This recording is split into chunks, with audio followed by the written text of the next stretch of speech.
کرم حضرت صوفی غلام سرور گوندل صاحب جلالی حافظہ اللہ تعالی بھی سٹیج پہ رونق افروز ہیں۔ حضرت علامہ قاری محمد زوار بہادر صاحب جو جمعیت علماء پاکستان کے مرکزی رہنما ہیں وہ رونق افروز ہوئے۔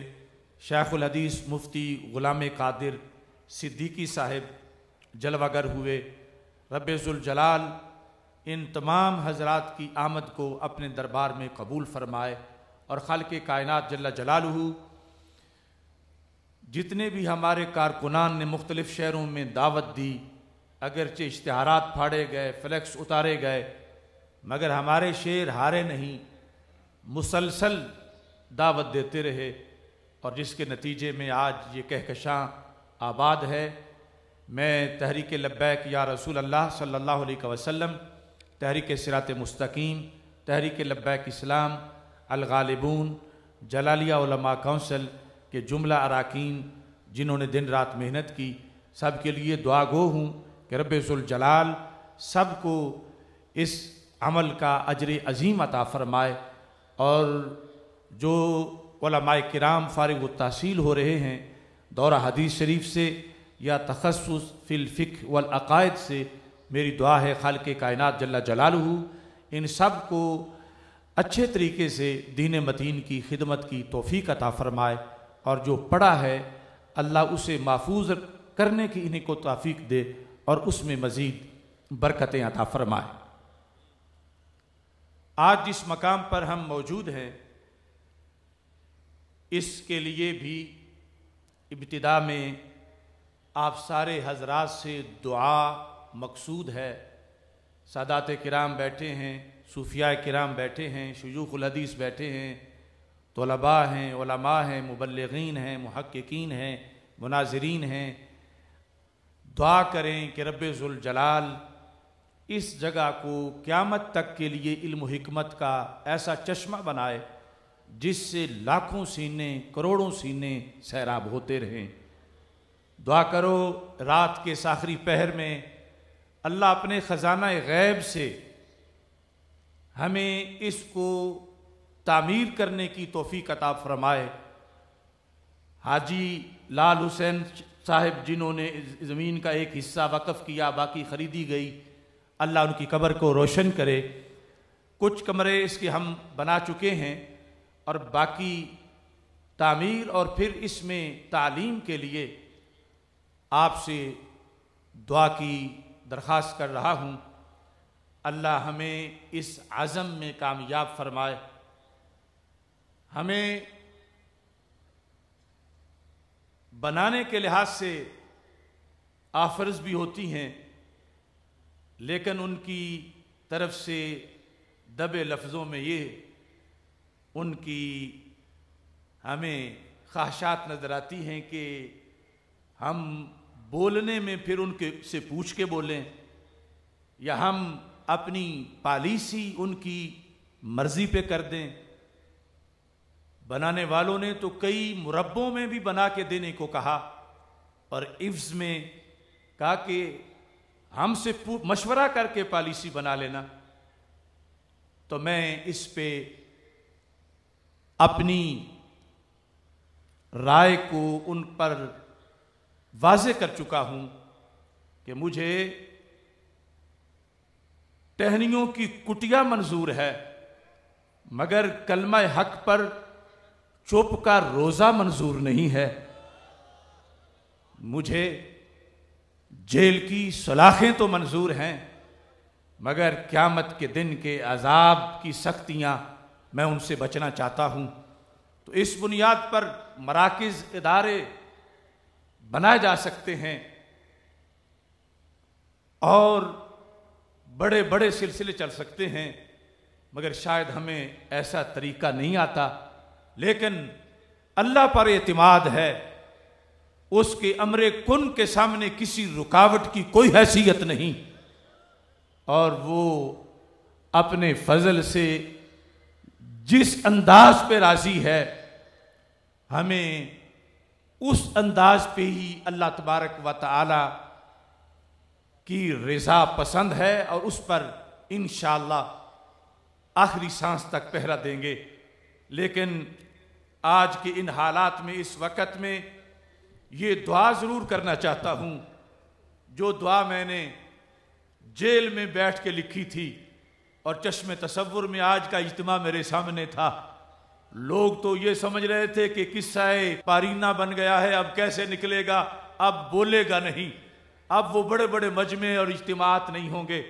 وہ میری شہادتوں اور میرے قتل کی روزانہ خبریں سناتے تھے کہ تمہیں کوئی نہیں چھوڑے گا، تم تو اب زمین پہ چند دنوں کے مہمان ہوں۔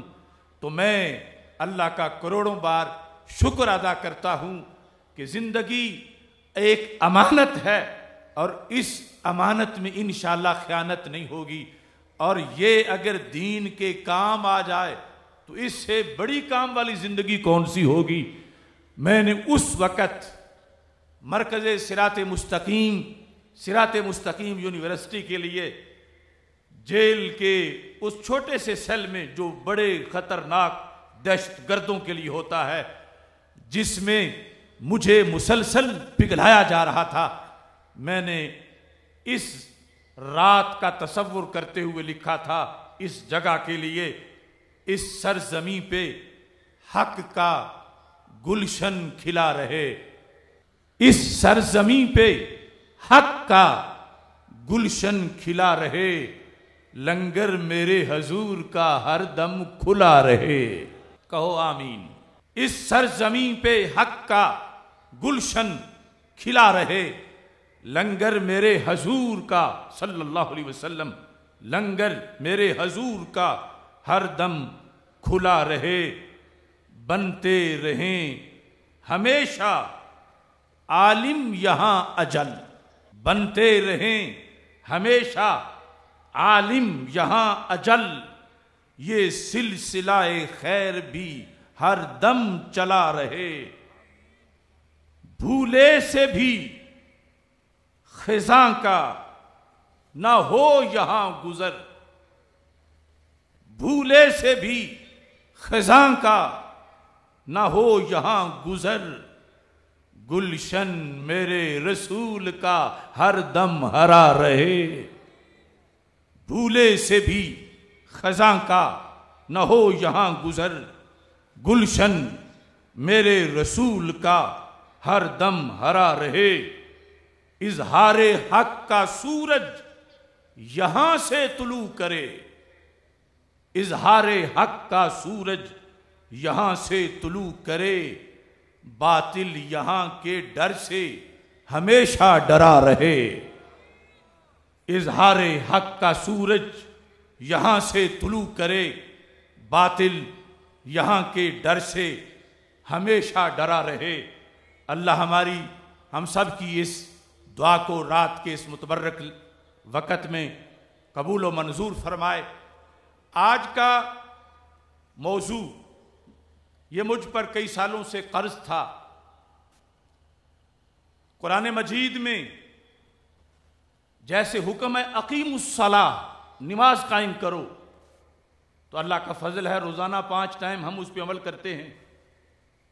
تو قرآن مجید میں یہ بھی حکم ہے وَاعْتَصِمُوا بِحَبْلِ اللَّهِ جَمِيعًا، اللہ کی رسی کو تم سارے مضبوطی سے تھامے رکھو، اور اللہ کا فضل ہے ہم نے تھامی ہوئی ہے، حکم پہ عمل ہے، لیکن اس کی تفصیلات بڑی ہیں۔ جیسے قرآن مجید میں اے لا تقربوا الزنا، زنا کے قریب نہ جاؤ، اللہ فرماتا ہے ولا تفرقوا، اللہ کی رسی کو مضبوطی سے تھامو اور پھر فرقوں میں نہ بٹو۔ تو ایک اتنا بڑا امر اور ایک اتنی بڑی نہی، دونوں کو رب ذوالجلال نے ایک جگہ اکٹھا کیا، اور پھر اس آیت کو پڑھ کے لوگوں نے نئے نئے فرقے بنائے۔ جس نے نیا فرقہ بنانا ہوتا تھا اسی آیت کو پڑھ کے آغاز کر دیتا، اور وحدت کے، اتحاد کے مفہوم گھڑے جاتے رہے۔ وحدت کے لفظ پر بھی لوگوں کو بڑے کاروبار چلائے، وحدت امت، وحدت المسلمین، اتحاد امت، بغل میں چھری منہ میں رام رام۔ جس نے بھی وحدت کے خلاف دھندا کرنا ہوتا الا ماشاء اللہ، وہ وحدت کے لفظ کو آڑ بنا کے ہی کرتا رہا، اور اب بھی کر رہے ہیں۔ تو لازم تھا کہ وحدت کا مفہوم بتایا جائے، اللہ کی رسی کیا ہے، اس کو پکڑنا کیسا ہے، ولا تفرقوا کے اندر کس چیز سے روکا جا رہا ہے۔ آج یہ بھی کچھ لوگوں کی وحدت ہے کہ ایک فرقے کا دوسرا دوسرے فرقے کا تیسرا تیسرے فرقے کا چوتھا فرقے کا 9-10 فرقوں کو ملا کے اکٹھا بٹھا لیں، کہتے ہیں یہ وحدت امت ہے۔ یہ غلط مفہوم ہے وحدت کا۔ ارے اوپر انٹرنیشنل ایجنڈا وہ ہے وحدت ادیان، جس میں وہ کہتے ہیں یہود، نصارہ، ہندو، سکھ، مسلم سب ایک جیسے ہیں۔ اس کے نیچے پھر ایک ایجنڈا ہے جس کا نام سلوکلیت ہے، لیکن وہ ہمیں طعنہ دیتے ہیں کہ تم واعتصموا بحبل اللہ پہ عمل نہیں کر رہے۔ ان ساری وارداتوں کا پردہ چاک کرنا بھی مقصود ہے، اور واعتصموا کے لحاظ سے کوئی بھولا نہ رہے، اس فریضہ پر بھی عمل کرنا لازم ہے۔ اور ولا تفرقوا میں جس چیز سے روکا گیا ہے، امام قشیری نے اس کو قرین شرک جرم قرار دیا ہے کہ جیسے رب نے شرک سے روکا ہے، ایسے ہی رب ذوالجلال نے ولا تفرقوا کہہ کر پھر وحدت امت کو توڑنے سے روکا ہے۔ اس صورتحال میں واعتصموا بحبل اللہ جمیعا ولا تفرقوا، حبل اللہ کیا ہے؟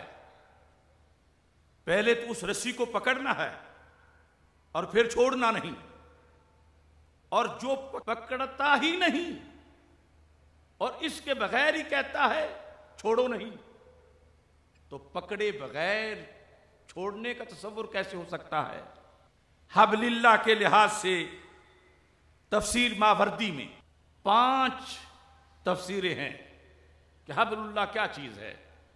اللہ کی رسی، اور تم سارے جانتے ہو کہ لفظ حبل جس کا معنی رسی سے کیا جاتا ہے، الدر المصون کے اندر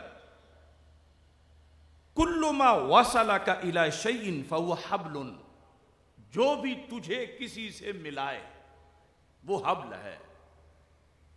ذریعہ، وسیلہ، آسرا، اور پھر حبل۔ کسان لوگ بھی بیٹھے ہیں، دیہاتوں کے بھی، رسی کے اندر کئی دھاگے مل کے ان کو بٹ دے کے ایک بنا دیا جاتا ہے، وہ حبل ہے۔ صرف ایک دھاگے کو نہیں کہا جاتا، کئی چیزیں اس میں ہوتی ہیں۔ امام ماوردی کہتے ہیں 2 صحابہ علیہم رضوان نے اس کا مطلب بیان کیا ہے، ایک ہے حضرت عبداللہ بن مسعود رضی اللہ تعالیٰ عنہ، اور دوسرے حضرت قتادہ رضی اللہ تعالیٰ عنہ، اور وہ دونوں مطالب تفسیر ابن جریر، در منصور اور دیگر تفسیروں میں بھی موجود ہیں کہ حبل اللہ سے مراد ہے کتاب اللہ، اللہ کے قرآن کو مضبوطی سے تھام لو اور فرقوں میں نہ بٹو۔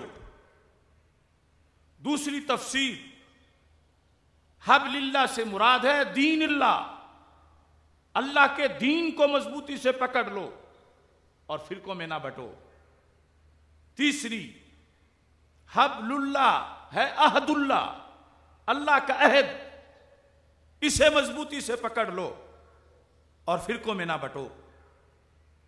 چوتھی الاخلاص للہ، مخلص ہو جاؤ اللہ کے لیے اور اس سے پیچھے نہ ہٹو۔ اور 5ویں نمبر پہ الجماعہ، حبل اللہ ہے حق پرستوں کی جماعت، حبل اللہ ہے۔